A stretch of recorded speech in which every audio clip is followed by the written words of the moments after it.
Wonderful. So, as you have enjoyed the food over here, when you enjoy the food at restaurants, you must have seen it has changed the way the restaurants used to serve the food earlier. Earlier, under one roof, we used to get everything. But now, it has changed because there are specialty restaurants which have cropped up, which are coming because the customer preferences are changing. So, we can say the way the brands used to earn their profits earlier and the challenges they used to face earlier are not similar to what they are facing nowadays. So let's ask from our panelists, what are the challenges they face and what steps are they taking to savor the success? Starting from you, Amit, I want to understand from you how the market trends and consumer preferences have changed nowadays. Yeah, hi. So thanks for having me over. So I represent this brand called Daryaganj by the inventors of butter chicken and dal makhani. And this is a brand which we have in Delhi, NCR, and growing to other cities and international as well. I'm the co-founder and CEO of the brand. So the trends which have changed. So for example, when we started our brand, which was about 5 years back, everyone was talking about modern fusion. There were modern Indian restaurants opening.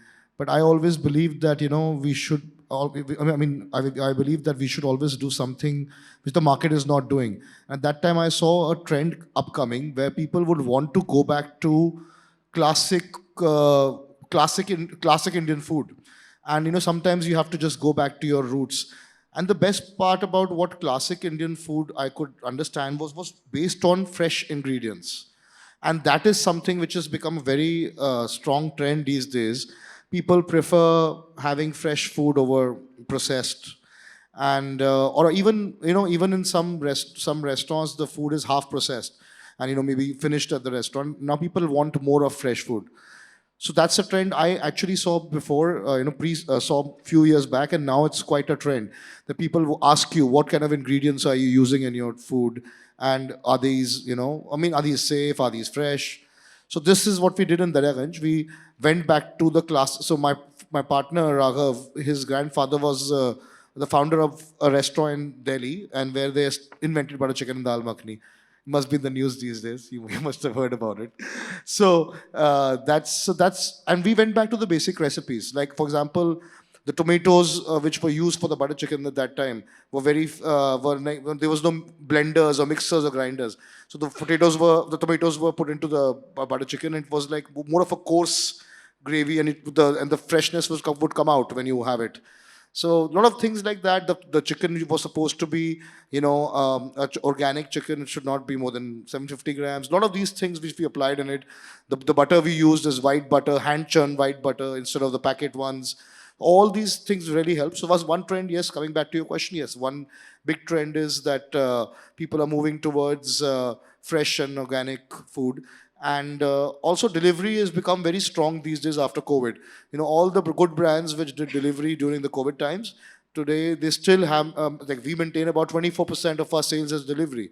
But at the same time, dine-in has also grown because people who want to go out, they want to go out. They're not just going out to eat, they're going to entertain, or maybe they're going to celebrate. So that trend is obviously going to be there forever. And so this is a few things which I could tell you about. Yeah.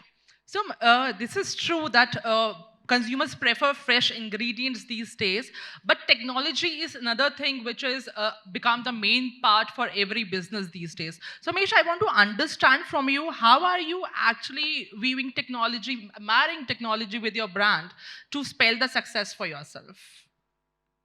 Good evening, everybody. I'm Mahesh Reddy. I'm heading the brand, South Korean pizza brand by name GOPIZZA. The toughest task in the world, if somebody asks me, it will be handling people. If you can handle people, you can solve everything. As it's a South Korean brand, we are in 7 countries. We see in all the countries, the people itself is a challenge there. On an average, age staff at Singapore is 60 years in our outlets over there. And we are lucky in India that population is helping us. We are a food tech company. We run back-end AI and robotics. AI helps us here to ensure the consistency across everywhere. even if you open the outlet in Kashmir to Kanyakumari, anywhere. No matter how many people we have, it's ensure the consistency part of it. So AI helps us putting the sauce correctly. It helps us write inventory. It helps us putting the projecting the right products at the time. It helps the staff, even if it doesn't know English or Hindi, at least it helps us what to do, how to do, and when to do it.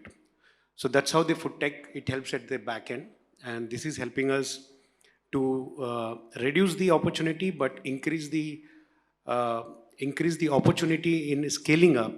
And that's how I see the potential to open. Now we just open 50 outlets, and it will take up to, with this year also we'll do 100 outlets. Thank you. Technology, I agree, is playing a big role. Biraja, I want to understand from you, practicing sustainable practices, does it help in tackling the challenges and improving your profitability for your brand? Hi all, I'm Biraja Rout and I represent India's largest homegrown burger chain called Biggies Burger. We bootstrapped this concept in 2011. It's been 13 years of journey from a 20,000 investment to 120 stores plus operational. So I believe when we started, this category was not established. So burger as a category was not very distinct. It was mixed with burgers, pizzas, and sandwiches. So I believe sustainability or being environment friendly or doing all these things comes from the consumer. At the end of the day, we all are building consumer-centric brands, and it's the customer's demand that we need to cater at the optimist way. So for us, we were placing our products a little above MACD and little below the premium burger brands, which are gourmets, because we saw that the T2, T3, and lower T1 cities, that there is a good amount of customer transition happening who are finding out a gourmet range of product, but they are affordable. So our vision was to establish 2,000 outlets, and we are on the mission. So I believe at this point of time, any brand without having sustainability as a fundamental principle in the company cannot grow, because the brand will be outthrown by the consumers alone. So at the back end, we are a SOP oriented company. Every kitchen is a selfless kitchen. Every kitchen is like an assembly point. We do not even call them a kitchen. It's a hub and spoke model where processing unit to warehouse to the stores. I believe being an Indian brand, being one of the largest burger chains, end-to-end raw material, packaging, everything is environment friendly at this point of time, because the demand came from the customer, not from us. We did not have the awareness which city is demanding what. So I believe at this point of time, without having this type of fundamentals in your DNA, establishing a brand. So maybe 10 years back, the brand establishment was happening through legacy or through years. But today, as every consumer comes through a lot of brands in their daily life, you do have to have the basic elements, which is your food or product is one of the basic elements. Along with that, adopting the trend and the demand of the consumer at the right time is also too crucial. So yep, I think without that, building an QS brand will be impossible. So if you have to build a brand for years, you have to listen to what Biraja said. Thank So, you. Prashant, I want to understand from you, we are talking about different aspects, but customer experience, isn't it the most important part for the restaurant industry? Yes, thanks, Charu. My name is Prashant, and I run a company called Bellona for Phoenix Mills. I founded a brand a few years ago of my own called Issar, and it is there in Lower Parel, in Palladium, as well as in 5 other cities. And then together in Bellona, we built 8 other brands. Uh, now, customer experience, of course, user X, and there are all these buzzwords that come about. So when we were planning, because Ishara is a special concept where we employ people with speech and hearing impairment, so they come and take your order in sign language. We were very clear that we don't want to teach people. No one comes to a restaurant to get taught. No one comes to a restaurant to learn. I remember a long time ago, I was running these restaurants in London, and there was this couple who came to dine, and they called the manager over, and they said, "This is not a korma." So, of course, their idea of a korma was something different. And what happened later stayed with me. So my manager said, let me tell you something about kormas. And he took them through the 300, 500 year old year is history of kormas, and told them there are 100 types of korma, this is a sauce, that is a cashew paste, etc., etc., etc. And of course, the couple then changed the dish and they left. At that time, Zomato and the others were still not in existence. But a few days later, I got a letter, which was like a 5-page letter from that customer, telling me how we managed to ruin his evening, you know. And he told me how the manager humiliated him in front of his fiance. And this really stayed with me. And I decided, and I called my manager and I said, see, this is it. And he says, yeah, but I had to tell them where they were wrong. So I realized you don't tutor a customer, and if you do, they should not realize that you're teaching them. That is key. So we were now opening a restaurant where you have to order in sign language. So how do we tell you? We have to either teach you sign language. Before coming there, you'll have this thing in you that, oh my God, how will I order? So there was this guy I met through a friend. He runs a company called In-House Design. He's from National Institute of Design, and I think NID really produces geniuses.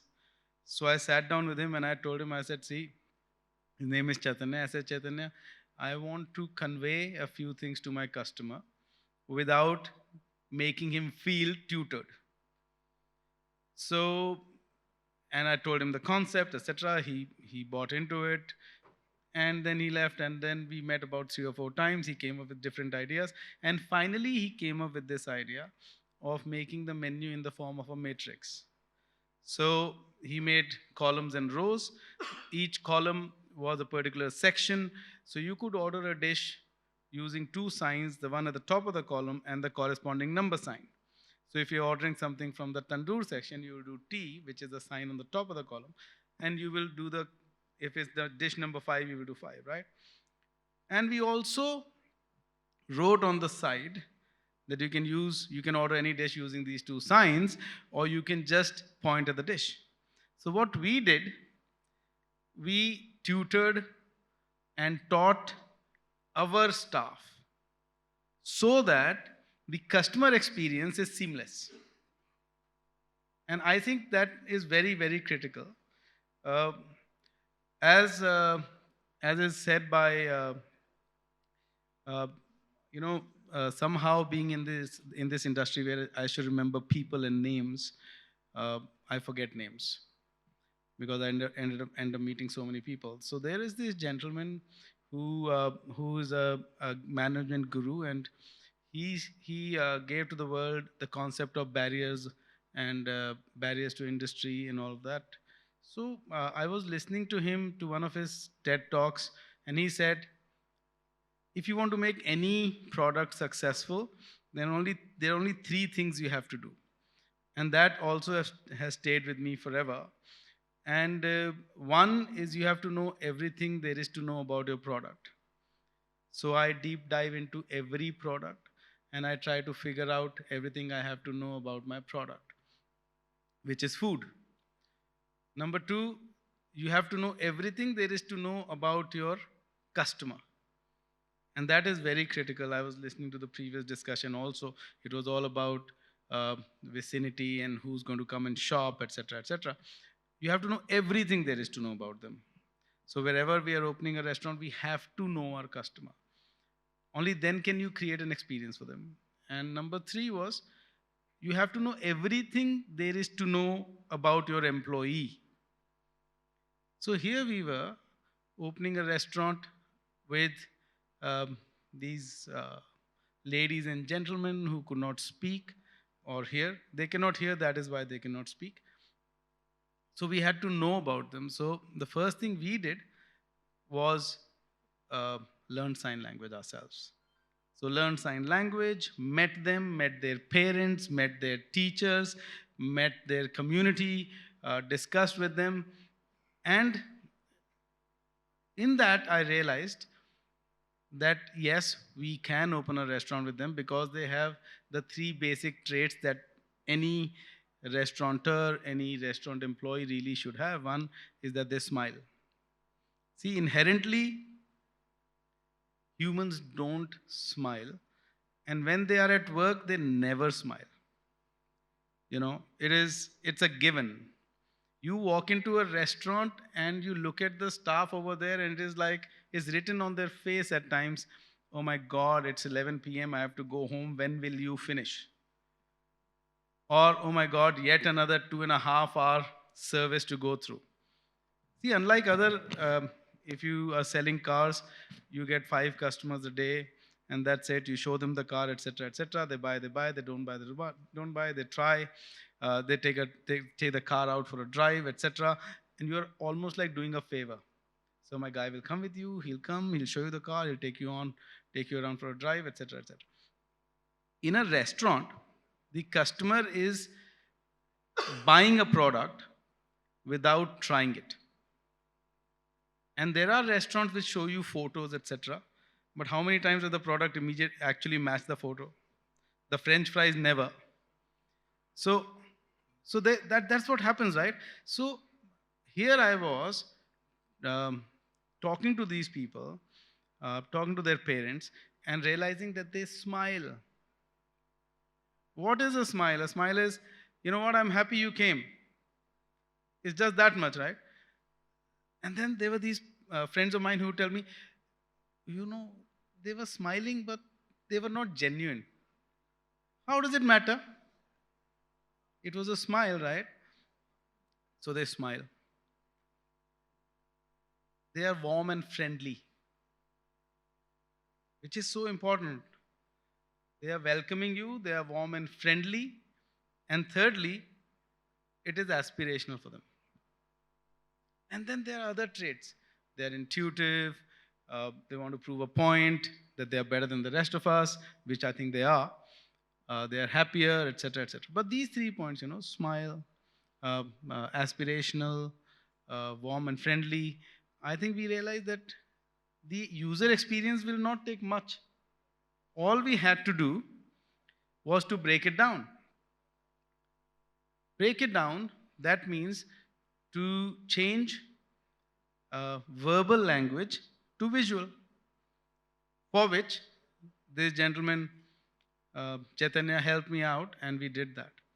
Now, another reason why we made sure that the experience was seamless and easy was because if any one of you has played video games on your phone, I think everyone does, if you played Tetris, for example, or these puzzles, there are certain video games that you just cannot go from level 1 to level 2. And you try for a few times and you give up. Whilst there are others wherein you do 3 steps and congratulations, you're on level 2, level 3, level 4, level 30, level 320. And my mother is a video game freak. And she would show me, you know what, I'm on level 332. What level are you on? I'm on like level 2. But what that does is, doing that, it gives them intrinsic satisfaction that, you know what, accomplishment. So our menu, which was in the form of matrix, when the customer left, they got intrinsic satisfaction that they communicated with someone beyond the barrier of language, which they wouldn't have otherwise. And that got them back as well. Like we did for the user experience, we also did for food. We ensured that that we dive into the history of food. But of course, at that time, food was prepared 500 years ago in a different way. We would use modern tools and techniques to create it as well. So we would change. We would make sure that the ingredients are fresh, are organic, are treated properly. So what I did was, this Issar is an Indian restaurant. In India, a dish is only as good as the taste of the masala. The spices, the gravy, the marinade. Whilst in the West, A dish is only as good as the treatment of the main protein. If it is duck, it should be slightly pink in the middle. If it is chicken, it better be very, very well cooked. If it is a steak, then it depends on the customer, and so on and so forth. So the chefs available with experience abroad will always look at treating the protein, having the right cut, not going against the grain of the meat, etc., etc. And if you find chefs who are experienced in India, they will know how to roast the spices, how to sun dry them, how to mix them, when to put. No matter how carefully you write down a recipe, the amount of variables in Indian food, from temperature to coloring in terms of tomatoes, etc., to thickening agents in terms of cashew nut paste, etc., to cream, to aromatic agents, there's just too many. If I give you the recipe of butter chicken from Issar, Daryaganj is great. So if I give you the That will recipe, lead to another controversy, I guess. if I give you the recipe of butter chicken from Issar, you'll never be able to make it the same way, no matter how clear the recipe is, right? So we deep dived into all of that. We made sure, and my wife doesn't like me cooking, and she doesn't like my food, but my chefs had no choice, so they had to bear with it. And we made sure that we create a wholesome menu, regional, etc., because the concept will bring the people for the first time, but the food will bring them back again. So the product, the employee, and the customer are the three things we work at. And then we created Issar. And now we have 9 different brands in Bellona, which are all great. Look us up. And yeah, there's a story behind each one of them. Prashant, you have so beautifully explained your brand. I actually have become nostalgic about sharing my customer experience being a customer. I generally share it on all the forums, to be very specific. So let me tell you what happened once. Being a North Indian, I love eating North Indian food. Onion does the magic, to be very honest. Once I ordered the food from a restaurant, I won't name it, they forgot to send the onion with the food. I just messaged them, the onion is missing. He said, wait for 5 minutes, it will be there. The staff was so well trained that they actually delivered the onion in next 5 minutes by the time my food was served in the house. So you can imagine that how they won the customer for a lifetime by serving them the right thing which they were looking for. And apart from that, the staff training was up to the mark, which actually helped them service the customer in the right way. So I hope I'm right in that part. So coming back to you, Siddhant, I want to understand from you, how do you train your staff to delight the consumers? Yeah. So firstly, thank you. Thank you for having me here and with the esteemed panelists. I'm Siddhant. I'm from Naturals. For us, of course, customer delight before it reaches to the store, it all starts with the kitchen or with the manufacturing. Being in an artisanal category and being into the philosophy of having, I think a lot of the points have already been covered: freshness, consistency, training. What is very key is to understand scale. When you start off with one chain, one store, of course, things are much easy, much more accessible, and of course, training also is very simpler.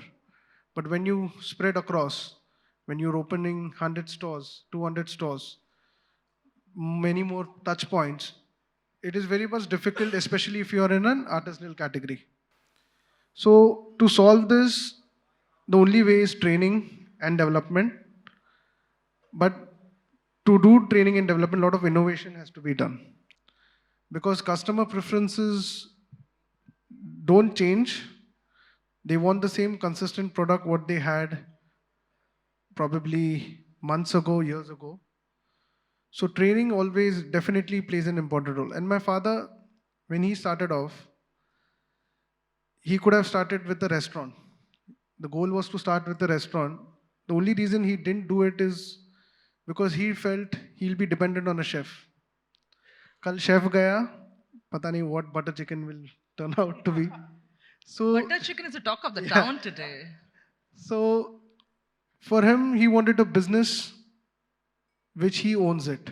It's not chef led. So ice cream, of course, food is the closest, it's an emotion. Like everybody is happy when we talk about food, ice cream also is, we have never seen someone sad eating ice cream. You're always smiling with that scoop. If you are having a low day, ice cream is the best energy booster the original way. How can you forget ice cream? You scream, we all scream for ice Yes. cream. So, keeping all of this in mind, to sum up everything, to be consistent is the key here. And training customer delight, it happens in the kitchen. It doesn't happen at store. It, like I think Prashant beautifully covered it. Knowing your customer, knowing your employees, pretty much very key. But to sum everything up, you have to be consistent. And that's what we've been training, because it's a very straightforward job for the scooper at the store to serve. There's no preparedness or any this thing that happens. You just have to ensure the customer is delighted by being consistent and following SOPs. That's it. Consistency is the key. I agree, but one more thing which actually adds the flavor to your food is innovation. So I'll explain with a small example. There used to be a restaurant. I've not seen it nowadays. So what it was all about, that while you used to order your food, they used to give you a game to play, and if you solve that puzzle or game, you used to get one drink free, mocktail. And when three people are there, one you have got for free, what will other two do? Obviously, they'll order. They innovated in a different way to increase their order. So I want to understand from all the panelists over here, what are the innovations they are introducing to increase the profitability of their brands? Starting with you, Amit, and moving ahead one by one. Yes. So one thing which we realized, because we are 80% of our sales is the dine-in business. So when your guest is inside your restaurant and sitting there, how can you increase your profit from that? So what I realized that there's a certain things. So there's certain number of dishes, a certain fixed order, but the guest will always order. Like he'll order a starter, he'll order a main course. Maybe obviously dessert also is very much common now. So I thought about it. How do we increase the average per person or average check size? When they spend, because what are the things which they will maybe not order much? Like for example, the biggest profitable item will be for any restaurant will be a fresh lime soda, or there's no cost at all. It's complete profit. So any one guest ordering that is pure adding going straight to your straight to your bottom line. So what we did, so we have a product called a company called Tag Talk, which has digital screens installed in all different restaurants, and on the screen you can control whatever content you want to play. So you can even control what time you want to play, what you want to show on the screen. So we shot some nice videos of the fresh lime soda, put them on the screen at certain times, and immediately the sales went up for that drink. And when we compare the data with the time when we didn't have that screen, for 50% higher sales. Obviously, what you see is what you buy immediately. It's an impulse buy. So we did things like this. So in restaurants, what they should do is to increase their profitability, is to increase the checks, the average per spend per person, and that could be done through things which they are not going to spend anyways, but we push them to have an impulse buy. Like I said, it could be a soup as well. It could be a mocktail or a fresh lime or anything. And in a restaurant, when someone comes and orders their starters, and then he orders the main course, in that time there's always some time which he's free. He could have a drink that time, so it doesn't even increase our table turnaround. So these are, I mean, a few things which really help. If you can, and even things like you can even time the things. Like for example, if we know that if there's now if we are working on a technology where it could be connected with the weather, so you could actually, if it's very cold, the screen will push something hot. It's very hot, it's gonna push a drink. If it's maybe raining, maybe push some, maybe a fried pakora or something. So anything, it's like AI is going to help us that way. So we're going to be connecting the digital displays with the weather and see what's the mood right now, and push those items right away. So how much sales have you increased that with? Like I said, that fresh lime soda experiment helped 50% of the fresh lime sodas sales were higher by 50%. That's Very nice. going straight into your bottom line. Mahesh, I want to understand from you quickly, what are the innovations that you have introduced to actually increase your profitability? True. As we are a pizza brand, I remember my mother saying when the QSR had started, "What is this pizza? Roti ke upar sauce hai." And that was the era of Brand Adams. I've heard garibo ko khana. Yeah, it's not acceptable at all at that time. But now the trends have changed. Now even the born baby, I think so, will order for a pizza, not for milk on the birthday. That's the trend which changed. And so we don't have to teach what is pizza. But the innovation is required. Innovation and technology are the future of the restaurants to survive, to scale it up. With the technology, with the Netflix, with the BTS, now today's kids knows what is Korean culture. We have innovated a lot of sauces with Korean sauces. It's not only Italy sauce. Like in France, if you say we sell paneer pizza, they say, what is paneer? How can you have pizza on a paneer? But now in Korea, we sell, for example, here also we started shrimp pizza, crab pizza. So that's the trend, that's the innovation which were happening. So we don't have to tell what exactly are these products because of this, because of the technology, because of the Netflix. Kids knows, customers know what are these, and they want to accept, they want new things. So any brand to scale it up, or any brand, if they do not do the innovations with the SKUs, what are available, or as per the trends, what's happening, it's difficult to survive.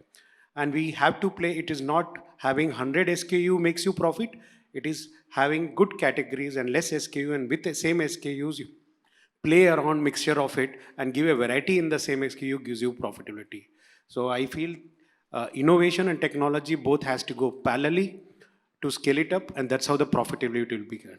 Wonderfully said. Biraja, what's your thought on this? I believe I'll segregate it into two parts.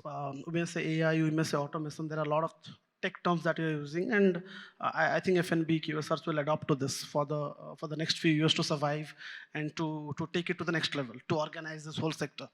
So the first is customer touch point. Whatsoever we do it for the customer. How is customer touching the sense of automation that you do have at the back end? Is it impacting the experience of a consumer by quickly serving, or by making the food more delicious, or by doing something? So all these things for me is gamification of food or the experience. So I believe nowadays, as we are into reels or shorts, or we want, as consumers, we are too impatient, and we need gamification in everything. So I see this trend coming from the main markets where India is still not a mature burger market. It's still growing, and there I see a lot of opportunity. But as QSRs, I believe gamification is something that is most important tomorrow. It can be through loyalties, it can be on the table, it can be through different means, but a consumer has to be gamified through the experience. Now coming to the back end, I believe the moment we are gamifying it, if your gamification is better than another restaurant or another QSR, the consumer's behavior will increase. The second part is, which is the back end, which is the fundamental or the back end SOP part. I believe as an F&B brand, I believe may it be the kitchen preparation time, or the consistency or stability, or reducing the manpower. I foresee, though India is the largest population in the whole world, but still India will have the same problem of having equipped, trained manpower. We may have a lot of population, but we cannot equip and train them for doing clerical jobs. Manpower is not built to do clerical jobs, I believe. So just doing frying, if you are investing in manpower, we are killing our resources. We are not absolutely utilizing the resources. So today, probably 30% of the retail spaces are taken care by QSRs. So there is a good amount of population which is directly or indirectly involved into food by any means, because this is one product that we consume every day 3 times or more. So profitability can be increased by reducing your cost, by adopting the right technology, and by doing a gamification at the front end, where consumer is spending more and more time or coming back to you again and again to increase the ticket size. I think that's. Thanks for bringing in a different perspective. Prashant, quickly, if you can tell, what innovations have you used to increase your profitability? So I'm very old-fashioned, and for me, it is just growing your top line. So I was recently opening a restaurant in Bangalore. It's in a mall. Of course, Ishara. So the average starter price in a restaurant nowadays is about 350, 400 bucks for a starter, and maybe 500 to 600 for a main course. And what I did was I said, okay, if someone wants to order a chicken tikka, he should have a choice of having 2 pieces or 4 pieces. So I cut the price down to say 180 bucks as a starting price for a 2 piece small plate of a chicken tikka, and for a 4 piece it would be just slightly lesser than double. And I did that, and I was fine. So I did for all the starters, all the main courses, and the night before we were opening, I was like, I had a panic attack. What will happen? People who are a table of 4 will come there and order a small plate, and then they'll complain of the portion size, and then things will go awry from there. And oh my God, what's going to happen? And I used that thing from the movie, all is well, all is well, all is well. And so when people, and my APC average per customer did not go down. We opened the restaurant. People are trying 3 to 4 starters amongst a table of 2. They're trying 2 main courses. Otherwise, they would come to a restaurant, order a paneer tikka, have like 6 pieces in there, feel so heavy. My 2 pence is very simple. Don't fill up the customer. Let him go back 85% full, 15% hungry, so that he's made up his mind when he's coming back to your restaurant. It is Next all time ये about भी rolling. try करेंगे. It's all about rolling, getting them back, getting them back, getting them back. Your top line will drive your profits. Nothing else can. I totally agree with back end efficiencies, etc. But nothing works like top line growth. Siddhant, time is up though. I want to summarize on my behalf so that we don't spend much more time over here on the stage. Yeah. I mean, all the points have been covered. Just quickly, ice cream is one product which uh, is, of course, dairy based. So margins are very, very less. So profitability, of course, comes down to bottom line for us. To sum up, I'll just give you a short example of how we are doing it through innovation. Our most signature flavor is tender coconut. We are iconic, known for that. We have a plant in Mangalore. Very few people know about this. We have a plant in Mangalore, and we are sourcing it from farmers who comes in their van, dumps it in our factory in Mangalore, and we use the pulp, which we call malai. We don't use the water, and the shell is no use for us. We only need the malai. Now imagine 20,000 coconuts per day. Has to be cut. The malai has to be scooped. We've solved it through innovation. We've solved it through training. But the biggest question is what to do with the water. Now that water is highly dangerous, and the moment sunlight goes into that water, it's contaminated. So I cannot preserve it. If I preserve it, then I'm not natural. What should I do? My dad actually, he came up with a brilliant idea. Immediately we'll extract the water, chill it, freeze it, and give it to our customers at throwaway price. We're selling coconut water at 10 rupees for 1 glass. Now, profitability comes 10 rupees. I'm selling the water, malai mera free mein ho gaya. My largest signature flavor is 100% profitable for me. So I'll sum up this session. I'll say that when we say the restaurants are bleeding money, they aren't. They have innovated in a different way and are earning profits. If you have some ideas, brilliant ideas, we'll be posting this on our LinkedIn. Do share your ideas over there. I'll be looking forward to that. Thank you for being a wonderful audience.